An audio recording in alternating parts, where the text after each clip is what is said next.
এখন তুরস্কে প্রচুর পরিমাণে ভূমিকম্প হচ্ছে। আপনারা ইউটিউব ফলো করলে বুঝতে পারবেন যে আমাদের কারি সাহেব দেখাচ্ছিল আমাকে, ছাদ ভেঙে পড়ে গেছে, দুটো বাচ্চা সেই ছাদের তলায়। আল্লাহ পাক জানি না কিভাবে তাদের বাঁচিয়ে রেখেছে।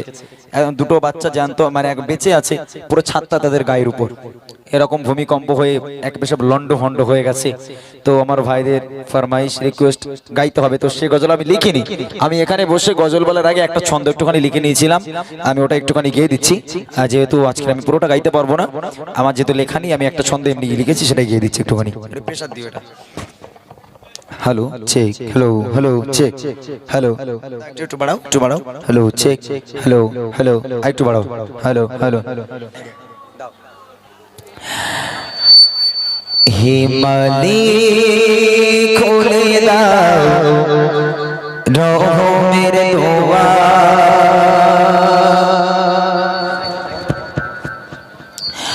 পড়েছে কি। হিমালি খুলে দাও রহমের দোয়া তুর্কি বাসী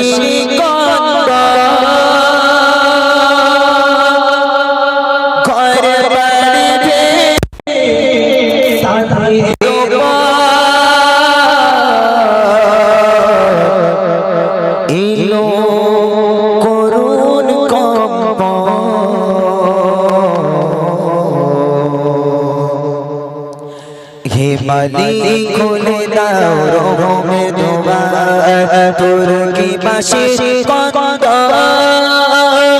ঘরে বাড়ি ভেঙে তাতে এলো করুণ কম্প। হিমালি খুলে দাও রহমের দোয়া তুর্কি বাসী কন্দ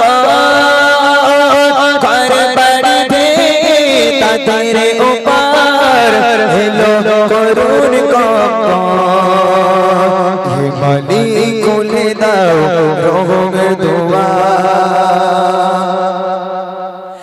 বাবা মা আজ কোথায় লন্ডন বসে থায়, কে কোথায় হারিয়ে গেছে।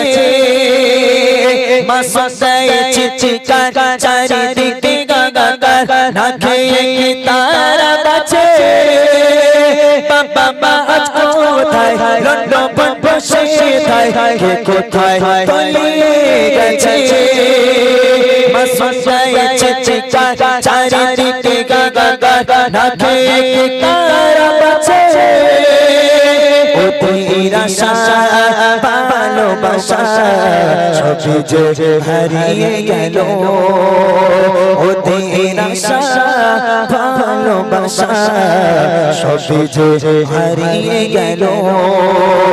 হিমালি খুলে দাও রহমের দোয়া তুর্কি বাসী কন্দ ঘরে বাড়ি ভেঙে তাদের ওপার এলো করুণ কম্প।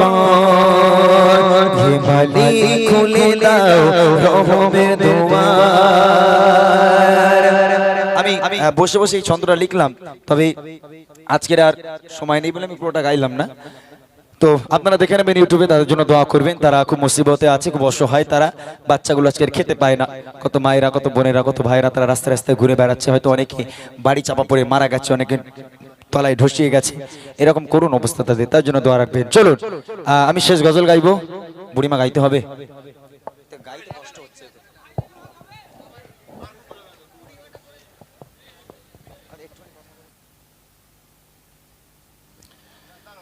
যাক, সেই বুড়িমা গজল গাইতে হবে। পলাশদা বলছে যখন গাইতে হবে অবশ্যই। বুড়িমা কালাম আজ প্রায় 3-4 বছর ধরে হচ্ছে। সত্যি গজলটা শুনলে মনে হয় যেন এখনো নতুন, কিন্তু এ বুড়ি মরেও না, কিছু হয়ও না, একভাবে হয়ে যাচ্ছে। যাক মাশাল্লাহ। আপনারা শুনছিলেন একটা গজল তুরস্কের নিয়ে ইমরান ভাই গাইছিল। ভিডিওগুলো আপনারা যারা দেখেছেন অবশ্যই ফলো করেছেন যে কি ভয়াবহ দুর্ঘটনা সেখানে হয়েছে। ছোট ছোট শিশু বাচ্চাগুলোকে বার করছে সেই পাথরের ভিতর থেকে, তারা এখনো জ্যান্ত আছে। আল্লাহ পাক চাইলে কি না করতে পারে। বড় বড় মানুষগুলো তাদেরকে খুঁজে পাওয়া যাচ্ছে না, তাদের টোটালি কোনো হদিস নেই। হয়েছে ভোরবেলা, মানুষ জানতো না, সবাই ঘুমিয়েছিল।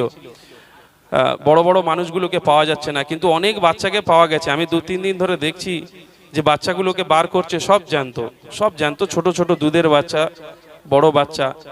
সব থেকে আশ্চর্যজনক একটা বাচ্চাকে আমি দেখলাম, আমার একদম মানে মনের থেকে টনক নড়ে গেছে। একটা পাথরের নিচে দেখবেন একটা ছোট বাচ্চাকে তার বোন হাত দিয়ে আটকে রেখে আছে, বলছে 17 ঘন্টা আটকে রেখেছে। আশ্চর্য, শুনলে গায়ের পশম খাড়া হয়ে যাবে যে বাঁচার জন্য নিজের ভাইকে, ছোট ভাইকে আটকানোর জন্য পাথরটাকে ও হাত দিয়ে ধরে রেখেছে, দেখবেন মাথার উপরে হাত রেখে দিয়েছে। আশ্চর্য। আমরা শুধু আল্লাহ পাকের কাছে দোয়া চাই, আল্লাহ পাক এরকম গজব যেন আমাদের ভারতবর্ষে না আসে। আল্লাহ সবসময় দোয়া করবেন আল্লাহর কাছে, একটু নামাজ কালাম বেশি করে পড়বেন, কারণ বর্তমান যে সমাজে আমরা বাস করছি, বিশেষ করে আমার মা বোনেরা শুনবেন, আপনারা গজল শুনছেন, ওয়াজ শুনছেন, সবই শুনছেন, কিন্তু একটা জিনিস ভালো করে বুঝবেন, নিজে যদি নামাজ কালাম না পড়েন, নিজে যদি আদব কায়দায় না থাকেন, যদি পর্দা না করেন, তাহলে কিন্তু ক্ষতি আমাদেরই হবে। এটা আপনারা ভালো করে